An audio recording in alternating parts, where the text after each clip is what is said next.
Hello, good afternoon. You're watching Qnews, and here are the top stories for this hour. Palestinians were seen fleeing eastern Gaza City today following fresh evacuation orders issued by the Israeli occupation military. The latest directive targets residents in the Shujaya neighborhood, where Israeli forces have launched a new offensive and carried out heavy bombardments across several districts. The United Nations Human Rights Office has warned that Israel's actions in Gaza are increasingly putting the survival of Palestinians as a group at risk. Most of the enclave's 2.3 million residents have already been displaced since the start of the war.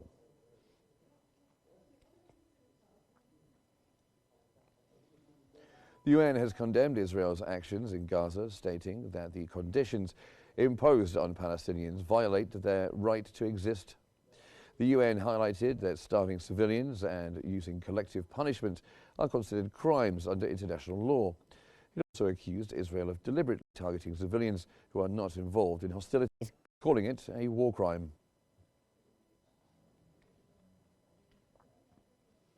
Hundreds of thousands of residents in Gaza City have lost access to their main source of clean water over the past week, following a renewed Israeli military offensive.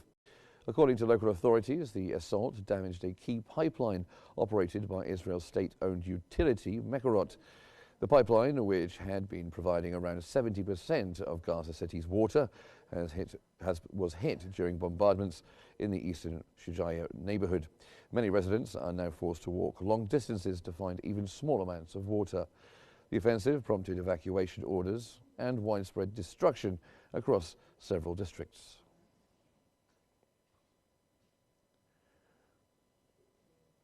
US President Donald Trump has announced that he is close to finalizing a comprehensive deal between Israel and Hamas, which would involve the release of all detainees and an end to the war in Gaza. While withholding specific details, Trump indicated that the deal would begin with a ceasefire announcement in the coming weeks, followed by negotiations.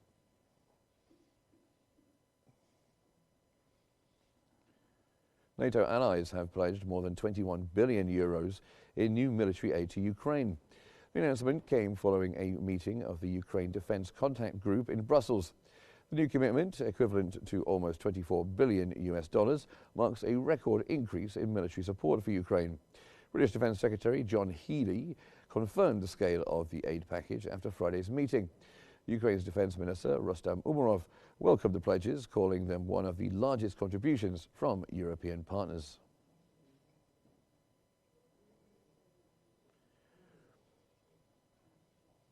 Germany has announced a new package of military aid to Ukraine, including additional air defense systems and heavy equipment.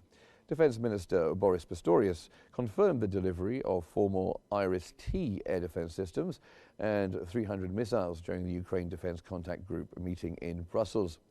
Germany says the move is aimed at strengthening Ukraine's defense and supporting its path toward a peaceful resolution.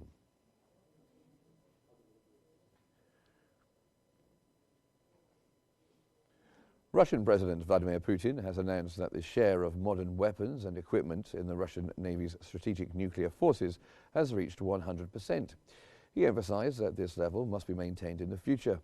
Putin also revealed plans for Russia to invest 8.4 trillion rubles, almost $100.54 billion, into the development of the Russian Navy over the next decade.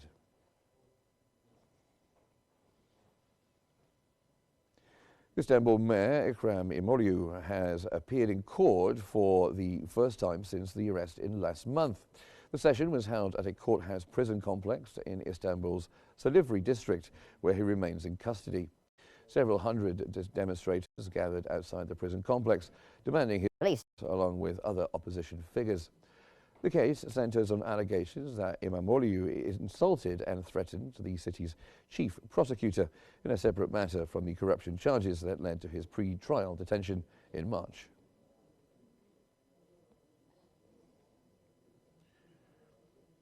At least 100 people have been killed in India following unseasonably heavy rain and severe storms that swept through parts of the country.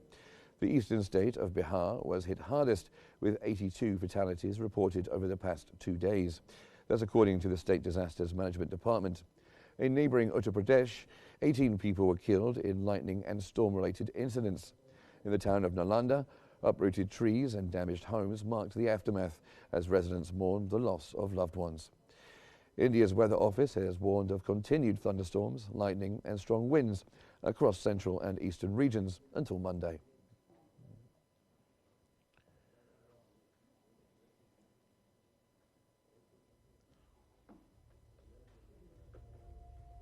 And that's all for now. That's all the top stories. Thanks for watching and stay tuned for more updates here on Q News.